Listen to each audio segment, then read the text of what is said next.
మనం ఏం చేస్తున్నాం? మనం యేసుప్రభుకి కొంత, వేరే వాళ్ళకి కొంత. ఉదాహరణకి మీరు కులం పాటిస్తారు, అది మీ దేవుడిని అవమానపరచడం. ఎందుకంటే కులం వేరే దేవుడి దగ్గర నుంచి వచ్చింది. ఆ దేవుడు పైన పవిత్రుడు, కింద అపవిత్రుడు. మనం చెప్పలే ఈ విషయం, వాళ్ళే చెప్పారు. ఈ కింద పుట్టిన వాళ్ళందరూ కూడా, పాదాల నుంచి పుట్టిన వాళ్ళందరూ కూడా ఈ పైన పుట్టిన వాళ్ళ అంత పవిత్రులు కాదు. అంటే ఆయన తలకాయ పవిత్రంగా ఉంటుంది, అందులోంచి వచ్చినాడు చాలా పరమ పవిత్రంగా ఉంటాడు, వాడిది పవిత్రమైన పుట్టుక. ఆయన పాదాల నుంచి పుట్టినోడేమో దరిద్రమైన పుట్టుక. అంటే పాదాలు దరిద్రమనేగా అర్థం, అంతే కదా అర్థం. నేను రాయలే ఆ పుస్తకాన్ని, వారే రాసుకున్నారు. అంటే ఈ దేవుడు పాదాలు కడుక్కోడా? ఈ దేవుడు పాదాలు అశుద్ధమా? తలకాయ శుద్ధమా? ఈ దేవుడు ఆపదమస్తకం శుద్ధమైన వాడు కాదా? మీ దేవుడిని మీరు మీ దేవాలయాలకు వెళ్ళి పాదాలు పూజిస్తారా, తలకాయను పూజిస్తారా?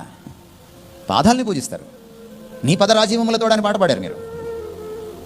మరి పాదాలు పాదపద్మాలు అని అంటున్నారే, అవి పవిత్రమైన పాదపద్మాలు అయితే అందులోంచి పుట్టిన శూద్రులు, అందులోంచి పుట్టిన దళితులు పవిత్రులు కాదా?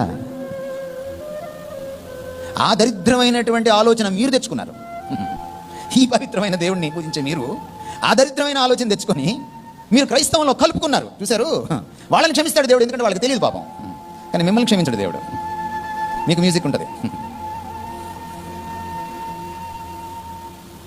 ఈ దేవుడు ఎలాగా అన్యుల పరిస్థితుల్లో కలవడో, అన్య దేవతల్లో కలవడో, ఎంత ప్రత్యేకమైన వాడో తమరు కూడా అంత ప్రత్యేకంగా జీవించాలి అని అర్థం.